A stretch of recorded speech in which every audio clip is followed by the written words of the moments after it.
you wanted the best, you've got the best podcast. The hottest podcast in the world. The Chris Voss Show, the preeminent podcast with guests so smart you may experience serious brain bleed. The CEOs, authors, thought leaders, visionaries, and motivators. Get ready. Strap yourself in. Keep your hands, arms, and legs inside the vehicle at all times, because you're about to go on a monster education roller coaster with your brain. Now, here's your host, Chris Voss. Hi, folks. Voss here from thechrisvossshow.com. thechrisvossshow.com. Welcome, ladies and gentlemen, to the Chris Voss Show. As always, for 16 years, 2,700 episodes, we've been giving you the Chris Voss Show with the most amazing, brilliant, insightful, high IQ minds on the show. That's our thing. We're sticking to it. I think the lawyers, can I get away with saying everyone's high IQ on the show? I think so. Anyway, guys, except for me, of course, that I'm the exception to the rule. Refer the show to your family, friends, and relatives. Go to goodreads.com/Chris Voss, LinkedIn.com/Chris Voss, Chris Voss 1 on the TikTokity, and all those crazy places on the internet. Opinions expressed by guests on the podcast are solely their own and do not necessarily reflect the opinions of the host or the Chris Voss Show. Some guests of the show may be advertising on the podcast, but it is not an endorsement or review of any kind. Today, we have an amazing young man on the show. We're going to be talking about his insights, his entrepreneurial journey with his new book that came out May 27th. 2025. It is entitled Growing Your Own, Common Sense Advice for Developing Leaders Within a Small Business. Rich Ashton joins us on the show. We're going to be talking to him about his insights, his experience, and maybe how you can use some of that to improve your life. That's what we do here on the Chris Voss Show. We don't do things to have you destroy your life. Those are different podcasts. Rich Ashton brings a wealth of real-world experience to his book, Growing Your Own. And in his in-person management training courses, he does that as well. Rich has spent 4 decades building and growing a successful HVAC and plumbing business, and one key to his success was his ability to coach technicians and salespeople into dependable, motivating managers. Welcome to the show. How are you, Rich? I'm fantastic. Thanks for having me. We're glad to have you as well. Give us .coms, .nets, wherever you want people to get to know you on the interwebs there. Growingyourown.net. Or my email, I'd love to talk to people directly, is rich@growingyourown.net. So give us a 30,000 overview. What's inside this book? Let me tell you how the book came about first, and that'll explain it. Frustrated, like most small business people, with the choice between bringing outside leaders into a company when it's ready for that next step, versus promoting people who are not ready for leadership roles. It's a common dilemma in small business, one I faced several times. I failed in both directions, and I finally decided if I was ever going to retire, I needed to train my replacements. And so several years ago, we began a training program with some of our best and brightest, and all from the field, with one exception. And it worked so well that I decided to write a book about it. During the course of the training, I began to write a blog every 2 weeks to the employees to try to give them something that was current and about management issues that we were facing. After 2 years, I'd about run out of ammunition. I read through the blogs. There were 52 of them at that point, and said, this is good enough to publish as a book, even if it's only a legacy book. And I did that. I reduced it to 35 chapters, about 2.5 pages apiece. They're all very simple. They all relate strictly to small business. And I'm very proud of the final result. So I was an author by accident, I guess. Well, it's a wonderful place to be because, people really look at authors and go, wow, you wrote a whole book. You must be smart. It's really funny how they get around to that. Like when I wrote my first book, I was like, people were like, oh man, you're really smart. And I'm like, you've been here for 50 years. You followed me through everything. Like now you think I'm smart just because I wrote a book? Yeah, I've faced a little bit of that. It is funny. People look at you a little bit differently. Yeah, they look at you differently. They're like, you must be smart. And you're like, Where have you been the whole time I've been telling these darn stories? But, that's the way it is. But yeah, it's hard to write a book. It's challenging to write a book. So, now, you mentioned when your business reaches that next level, hiring the managers, and, that's one of the things you have to do, especially as an entrepreneur or as a leader. You've got to seed the people that replace you, because it's just inevitable. I mean, you can't live forever, number one, last time I checked. And, according to Jimi Hendrix, or was it Jim Morrison, nobody gets out alive. But you've got to bring in the upper team, especially if you're in a sale moment. I think were you in that moment where it was time to sell your business and get it to where you could turn that over, or how did that work? I looked at that, but we have such a unique business and so many unique employees in our culture that I'm not comfortable just turning it over to anybody. So I made the decision after investigating a little bit. I made the decision that if I could figure out a way to do it with our own people, and ultimately maybe I'll sell it to them, maybe I'll bring in some financial help to them. I don't know. That's a couple years down the road, but it's. You don't spend all that time building up a company and then turn it over to somebody that's going to operate it differently. Yeah. In today's world of private equity, there's lots of people out there that do business a lot differently than we do. And I'd be terribly uncomfortable doing that to the employees and the customers. Yeah. A lot of the private equity and funds that we see, they just go in and strip the companies in a million different ways. We've had authors on that come detail how the games they play, and they'll throw they'll throw the company into bankruptcy, then buy back the parts of their own company they threw into bankruptcy. And it's crazy. There are very good private equity groups out there, but there are horror stories that abound, particularly in the HVAC industry, which has been consolidating for years. Yeah, there's a million buyers out there, and they all talk a good game, but at the end of the day, you have to be just really, really careful who you entrust your baby to. Oh yeah, and you've spent your baby. How many years were you in the business and building it? This business, 38 years. Wow. I've been doing small business for 45 years, and then I was in a large business for 10 years before that. Mm-hmm. There you go. You and me, I'm feeling it too. I'm sure you are a little bit. So tell us, give us more details on what you teach in the book. What are some axioms maybe, or favorite stories you have in the book that you want people to learn to help them?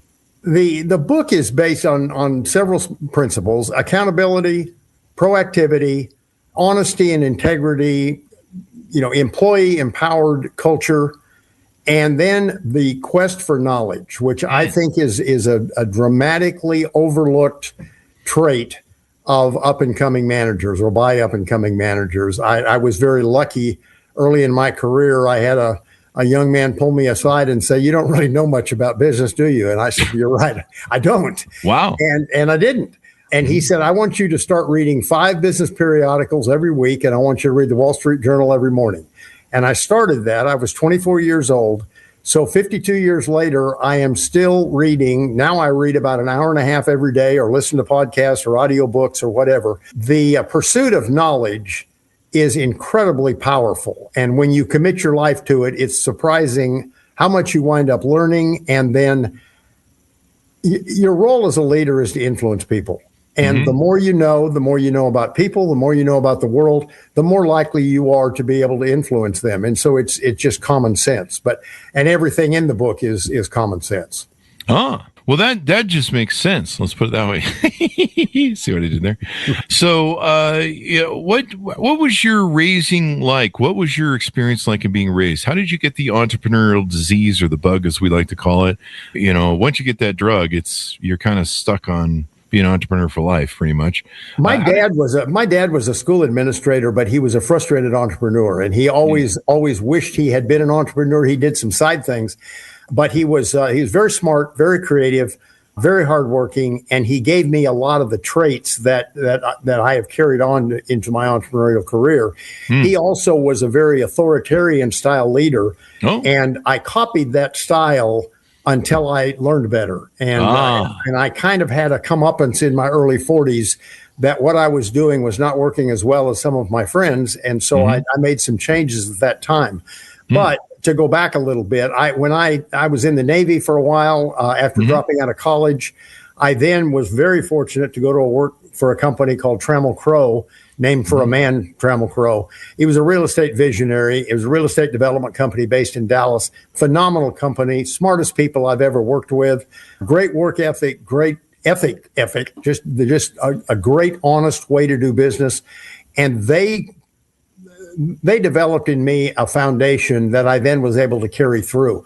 I unfortunately was not passionate about the real estate business. And so after 5 years as a partner there, I sold my interest back and said, I don't know what I'm going to do, but I really like this small business stuff, and I'm going to pursue small business. So I began buying and selling and operating and turning around businesses at that point, and I think I've had 8 businesses over the 45 years. And so what inspired you to get in the HVAC business? And, you've been running it now for 38 years. What brought you to that business particularly? I felt like I was good and passionate about customer service and employee development. And I felt like I could use both of those skills. And then I'm a decent communicator, so I throw that in there too. And I thought that even though I can't go out and do the work, I think I can inspire people to be special. And so that's what I've tried to do. The company was in horrible shape when I bought it. It was near bankruptcy. Oh, wow. I was young and I thought I could turn it around in 2 years. It took 5. Oh, wow. But it was just a lesson a day. It was a great, sharp learning curve. At the time, it scared me to death. I got very close to disaster at more than one point. But that's what makes you enjoy it, when you turn the corner. And so many, many years later, it's been a great experience. The one thing I love about entrepreneurism, especially if you have to come up from being poor or come up from being, not having money. I suppose if you're, like right now, Rich or what's his name, Ellison, the big billionaire, he's buying CBS, buying Hollywood companies and stuff. Larry Ellison, yes, thanks. And so, he's buying them all for his son, and his son's running them. So I can see why, if you're rich and your dad buys you a company, you may not be good at running it or good at just being a good human being. But the great thing I love about entrepreneurism is, and I'm not saying he's not a great human being, I'm just implying that, I'm getting to the point. So learning to be an entrepreneur, coming from zero or coming from a point that you have to work your ass off, you have to be self-accountable, you have to be self-actualized, you got to use your brain, you got to be on point. It brings out character and develops character, I think, in you that sometimes you don't get if someone hands you something for free. And I think that's what I'm trying to say with the Ellison analogy. And I mean, it honed my character to be self-accountable and self-actualized like nothing else. Would you agree? I completely agree. One thing I have come to learn fairly late in the game is that entrepreneurs are just different people. And so when I started the training program to try to raise up leaders in the company, I began trying to teach them to think like I thought. Yeah. And I did not need entrepreneurs in the company, nor were they capable of being entrepreneurs. Yeah. We're just different. And, I another realization that I've come to recently is that being married to an entrepreneur is no day at the beach. And my wife's a wonderful woman, and she really had no interest in business, so it probably was a good match. But only recently did I realize the roller coaster that I put her through all these years. But entrepreneurs are a different breed, and the nice thing is we kind of run in packs. I have a number of friends who are entrepreneurs, and so they've been through the same thing. But it's either terrifying or exhilarating, and it's kind of on a day-to-day basis. Yeah, sometimes it's half a day terrifying and half a day exhilarating. Exactly. So but I mean, just the responsibility that you have, the buck stops here. There's no one you can turn to and blame. You can't be like, well, my boss, he's a jerk. I blame my boss all the time, but he is a jerk, and he's me. And he fires me daily, which he should, but I keep showing up because that's the kind of commitment we have here. I think it's a mental health commitment rather than just a professional commitment, but I'm crazy after all these years. It seems like you're having an awful good time doing it. I do. Well, I do what I love. I love talking to people. I love hearing their stories, their journeys. I think I'm at the age, I joke that I'm at the age where I just I'm so sick of me and all my stupid stories and all my crap that it's just more pleasant to hear what other people are up to. Well, I bet you it's fun hearing the stories every day from. I learn more from this show than probably the audience does, because number one, I get to ask all the cool questions. And I've seen a lot of times we'll have people on this show that have been on other podcasts, or they've been on TV. They'll walk off of CNN, they'll be on our show, and then they'll go back to MSNBC and do their book tours. And I like that I get to ask the questions, and of course we have a longer format of time than like network TV does. Somebody comes on for 3-minute segment and they pound through the show on them, and that's it. And I'm like, you didn't get to ask the good questions. And then I learned so much. Like, I don't know a lot about Catholicism. I think yesterday we had somebody on talking about Catholicism in the church, and I learned for the very first time at age 58 that there was 7 books of the Bible that the Protestants put aside. They were just like, yeah, it's not for us. And I didn't know that. It was kind of interesting to hear about what they were. And so I get to learn all sorts of stuff, and I get to learn. I learn from everybody on the show. That, or if they tell me something I already know, they usually give me like a different angle of looking at it, or a different perspective. And I'm like, I never looked at it that way. So I learn a lot. I love it. Yeah. I like people too. I'm a story collector. It's obvious. Yeah. Now, not all people. There's some people I want to choke to death, but that's another story. They're on Twitter usually. Anyway, so you developed this, you wrote the book. Now, how did you... one of the things about the business, blue collar companies like you, I've owned a lot of companies.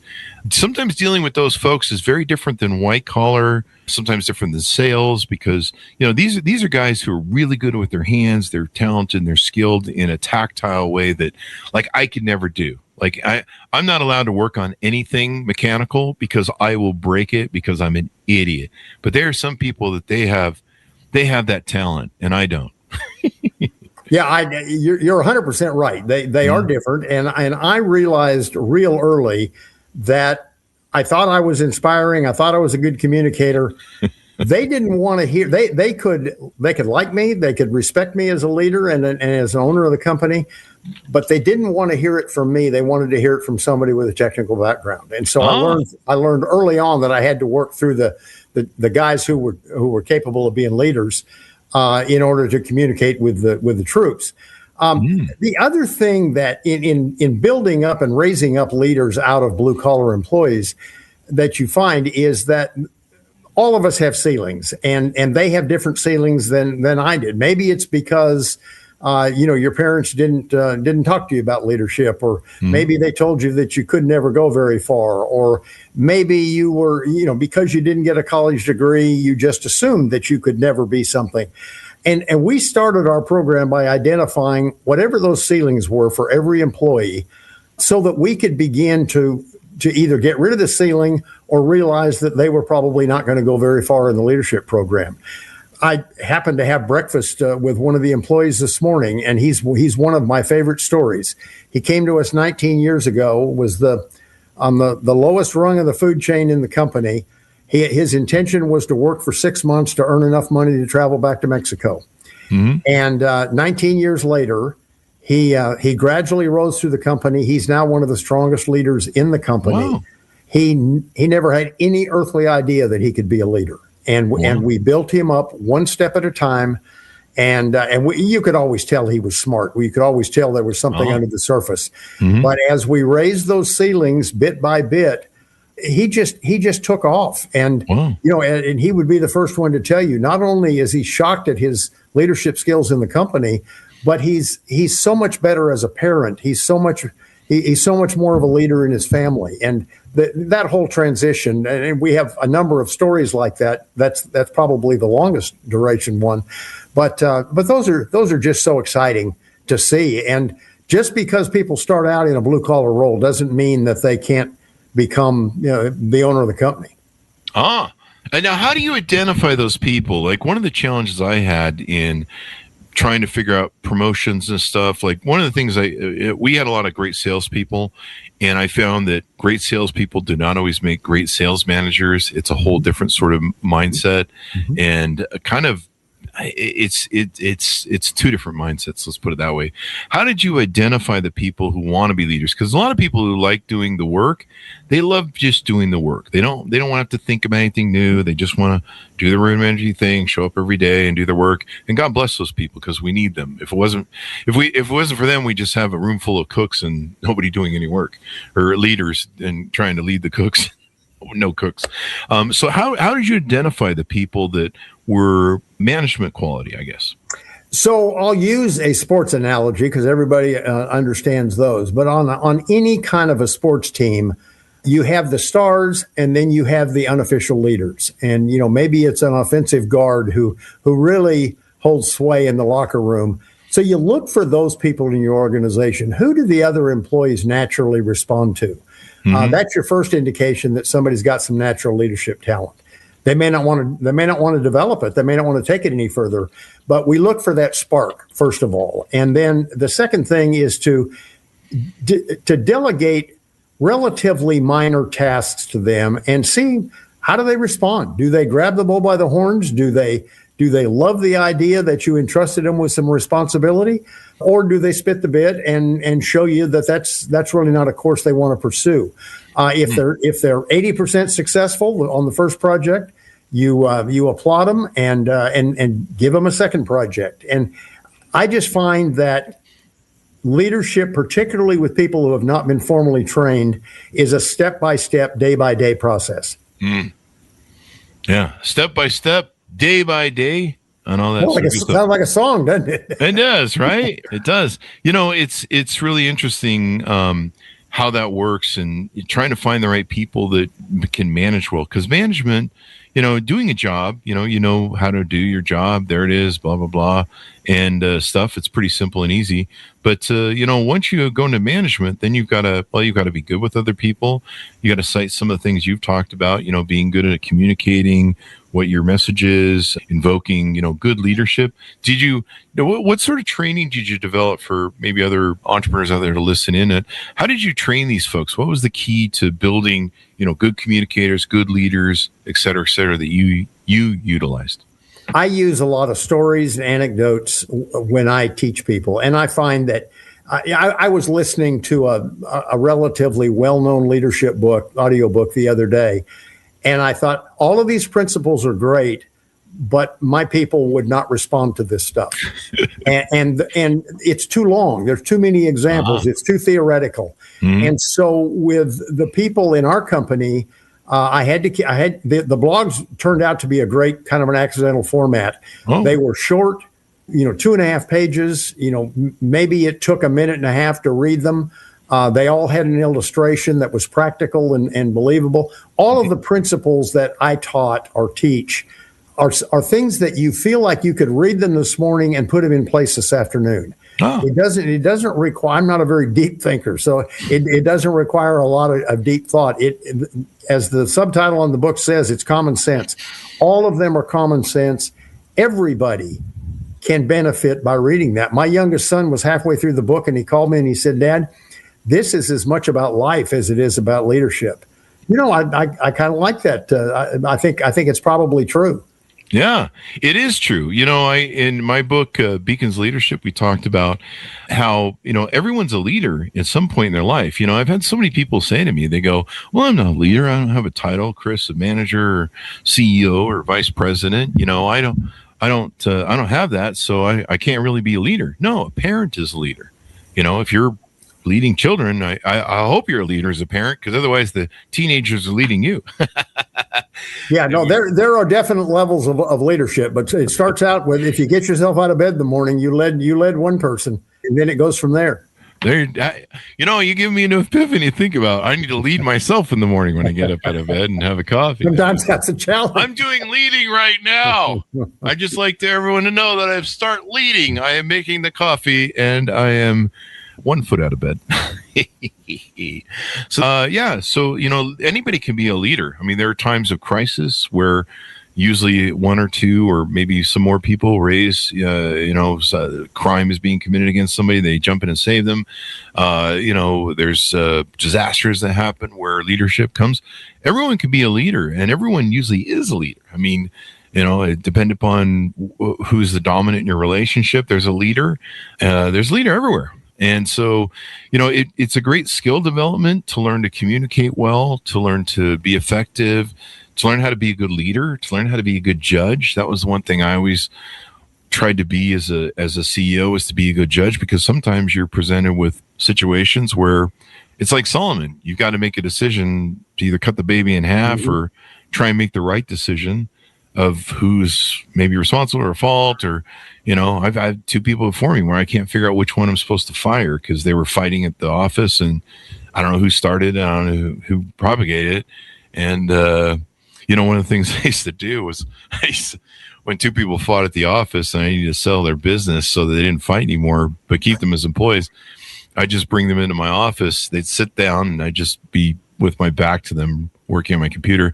And then I turn around and I call my executive secretary and I'd be like, Krista, I need you to bring in two firing notices, whatever you call them in the nice way. And then I would just look at them both and I'd turn around and keep working on the computer, and I just sit and let them stew. And then Krista knew that she had to wait like about 10 minutes to come in. So they'd be sitting there quiet, hating each other, wanting to start a fight with each other, and realizing that I was probably going to cut off both their heads. And so then she would bring in like blank pieces of paper, some fake paper, and sit on my desk, and they'd just be shitting their pants because they're like, he's going to fire both of us. And I'd be like, look, I'm like Solomon. I'm not going to figure out which one of you is right or wrong, but I'm going to cut the baby in half and fire both of you unless you can learn to get along. So you have two choices. You can either hit the bricks or you can get along, and there's not going to be any more issues between the two of you. What sounds best to you guys? Oh, they're best friends after that. Oh no, Chris, it was just a fight. You must be better at that than I am, because I tried that a couple of times and it didn't work out. There's a drama that you have to put to it. So that must have been what I missed. Yeah. You have to let them sit with it. So like I said, they would come in the office. I would have them sit down. I'd turn my back to them and work on the computer for a moment. And then I would turn around and make the call to Krista. And then I look at them like, you guys really fucked up. And then I'd turn around and listen to the computer, and they would sit there, and then the wheels start calculating. And then, like I said, she had to wait 10 minutes. Yeah. And then she'd bring in the forms. Oh, that was the other thing. She'd bring in the forms, and they wouldn't be firing forms because I got away with this. And she would give them this look after she set them on the computer. Tisk, you guys really fucked up. And they're looking at her going, we really fucked up.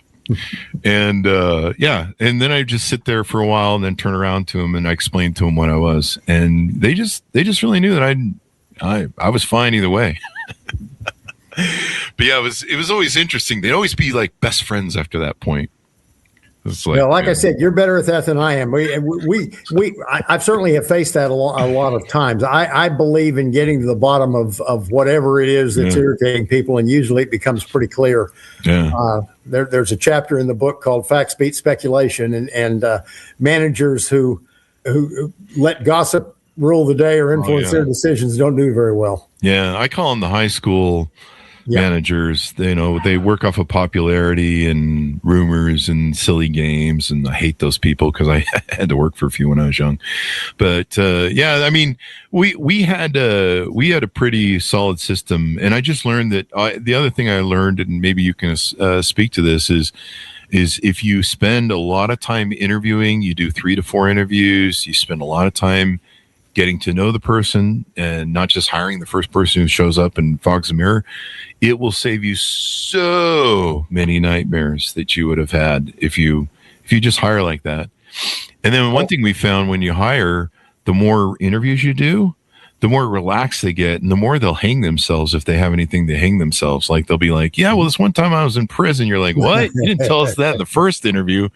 And they show up for the third interview in their underwear and their pajamas. They got their feet up on your desk, and they think they got it in the bag, and they start telling you all this stuff that you're like, oh, you have 5 sexual harassment complaints with your private employer, huh?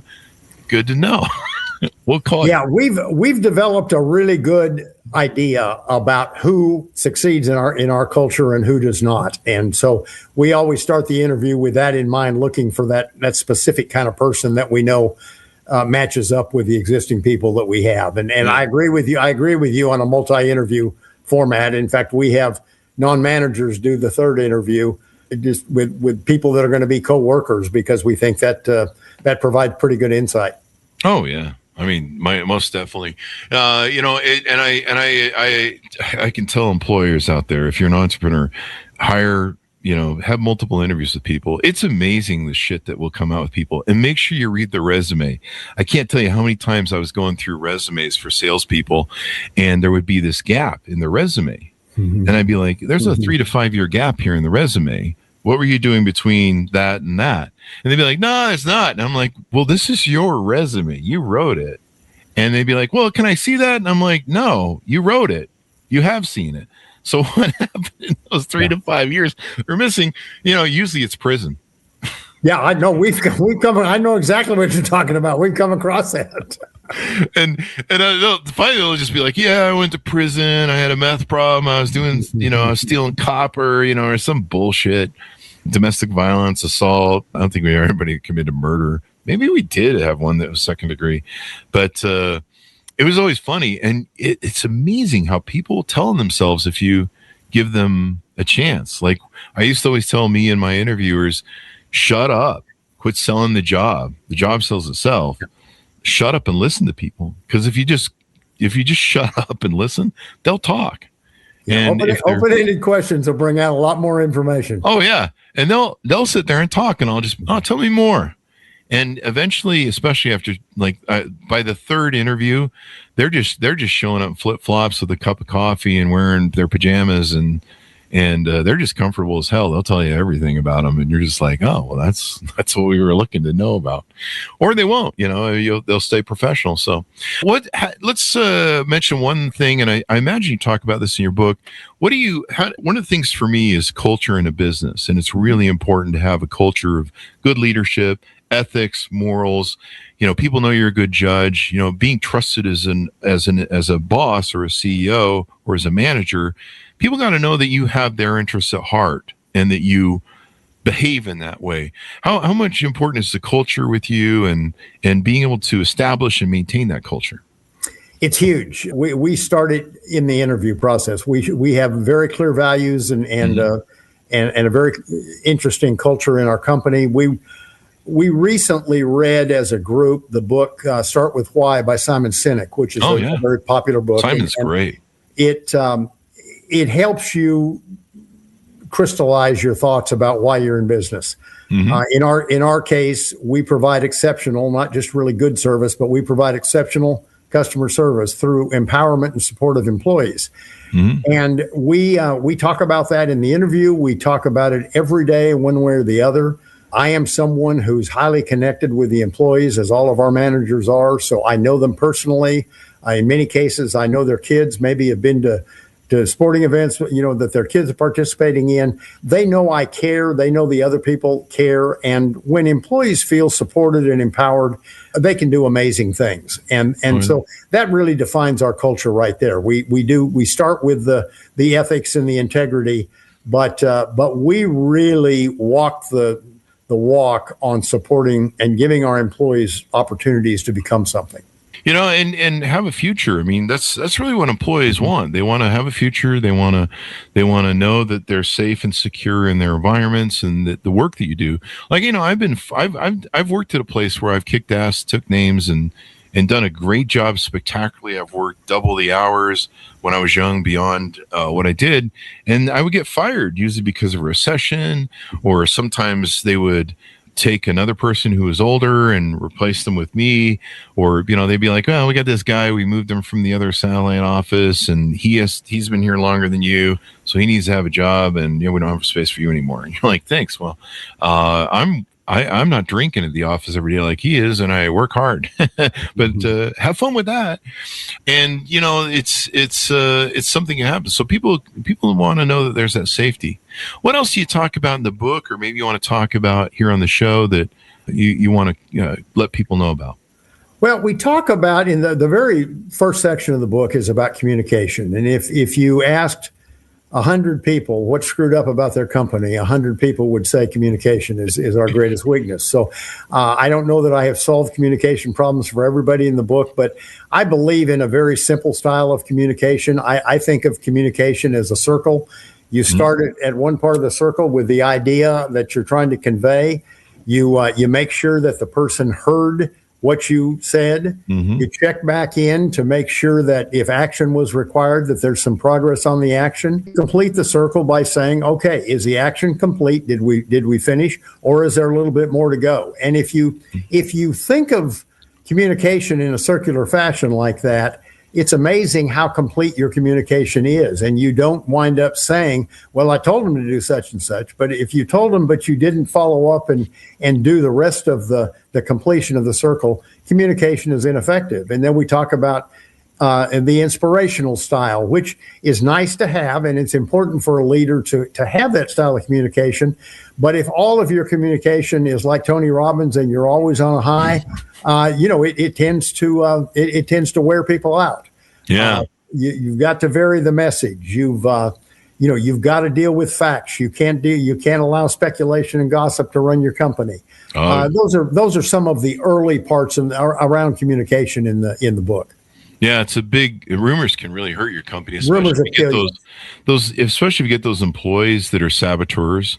We used to call them back in the day in the car business. We used to call them tubers. And what they would, they would come in and tube everyone out, basically negative. They would just try. They were usually the guys who couldn't do well selling or performing. And so what they would do is they just kind of, you throw the whole company and the sales process under the bus and trying to get everybody to sell crappily. In fact, I think one time we saw a whole telemarketing unit of like 12 people quit one day, and I think it was 8. And we had one employee come in that was new, and he was just negative Nancy, and he totally got these people tubed out on the company. We've had some employees that we've written up a couple times start spreading complete lies about the function of our company and the funding of it, and in a logical way that you could just be like, there's no way that could be possible because it would be unsustainable. But there's people and employees that will destroy your company, and you've got to be on the watch for them, but you've got to have good ethics, good morals. And usually, that will attract and keep the best employees, and the other employees will usually find a way to move themselves along if you don't. Weak managers tolerate that kind of employee a lot longer than they should be tolerated. And what people don't realize is that someone like that is doing damage to other employees along the way. Oh, yeah. And when you replace that employee, the chances are you may replace them with a superstar. So not only do you lose the low-performing employee and the cancer in your company, but you pick up a real star. Yeah. And it's one of those things that when managers are fearful, they won't pull the plug on something like that. But boy, you can recognize those employees pretty early in the process, and they just have to be gone. There's no two ways about it. They are almost never salvageable. Yeah. And it's just, and it's their character and also the way they just behave. And I don't know, maybe they're just raised wrong or something, but it's usually the ones who aren't performing or who don't really want to do the work. And so what they're trying to do is bring everyone down to their levels so that they don't stick out so much and get fired. Yeah, absolutely. I'm sure you've seen plenty of examples. Many times. Now on your website, you have in-person coaching. Do we want to promote some of that or tease that out a little bit? In-person training more than coaching. Okay. I can go any place and reproduce the training course in kind of short form. I do it over 3 sessions in 2 days on site and with groups of 10 or smaller. I'm happy to do that, and that's a fun thing. I do public speaking. And that's probably my favorite thing to do these days, besides being on podcasts. I'm just really having fun sharing this message because it's so needed. We every day on the news you hear that we are moving more and more toward a skills-based economy, toward the trades, and they're becoming more important. But the tradesmen don't receive much in the way of leadership advice or training along the way. I'd love for this book and my approach to be something that helps young leaders, small business owners, and wannabe leaders become something more than they currently are. Mm-hmm. Leadership's really important, and the great thing about it is just like sales, you can use that skill and talent just about anywhere. And few good leaders are hard to find. I like how you talk about communication and confirmation, because so many times as a leader, I gave communication and instruction without asking, do you understand what I told you? And a lot of times when it would bite me in the ass, I would have to, instead of pulling out the axe, I would have to go, did you misunderstood something about what you're told? And then I'll find out that, yeah, I hadn't clarified it. That's on me. And they hadn't understand it correctly, or that's their interpretation. And and it's on me. So I have to go, okay, well, we're going to try this one more time. And let's see if we can communicate right. But yeah, that's a really fundamental way to make sure that people understand you, whether it's your children, whether it's your friends, or whatever it is, making sure that everyone's on the same page and all ships are sailing in the same direction, as it were. Well, if everybody agrees that communication is the fault or is the problem at every company, then somebody ought to do something about communication. Seems like. It's hard to get people to talk to each other now, and you have this remote work and all this other stuff going on. So as we go out, anything more you want to tease out to people or promote while we're have you on the show? I'd just love for you to download the book. It's in audiobook form. It's in hardback, paperback, and ebook. I think that it's a small investment, and I think it will pay. Not only big dividends, I think it will pay immediate dividends for you. I'd love to hear from you if it works for you. And I mean, you got, what was it? Was it 34 or 43 years of business? I've got 55 years in business total, but 45 in small business. Folks, you can't learn that unless you want to spend the next 55 years doing it. So grab the book, because it will save you some time and some heartache and brain damage, because it's hard going from ground zero. And back in the 90s, when we started our companies, there wasn't anybody you could talk to. About the only person you could hire to get advice for business, because the internet was barely starting then. The only people you get advice was to hire an expensive business lawyer to give you business legal advice. And that was too, for a small company, that was too much. But, buying a book like this, you're going to get that rich resource of 50 years of knowledge, and you can't even put a price on that. It's priceless, really, when it comes down to it. So, well, and they're just really, because I looked, there's really not much help for small business available on the internet. Yeah. And most books are aimed at larger organizations on leadership. So they really are. Like Tom Peters is like Fortune 500 companies, and Drucker and all those sort of stuff. And they're good books and good authors. So thank you very much, Rich, for coming to the show. We really appreciate it. My pleasure. I've enjoyed the conversation. Order up the book, folks, wherever fine books are sold. Growing Your Own: Common Sense Advice for Developing Leaders Within a Small Business, out May 27th. 2025. Thanks so much for tuning in. Go to goodreads.com/Chris Voss, LinkedIn.com/Chris Voss, Chris Voss1 on the TikTok, any all those crazy places on the internet. Be good to each other. Stay safe. We'll see you next time. You've been listening to the most amazing, intelligent podcast ever made to improve your brain and your life. Warning: consuming too much of the Chris Voss Show podcast can lead to people thinking you're smarter, younger, and irresistible sexy. Consume in regularly moderated amounts. Consult a doctor for any resulting brain bleed.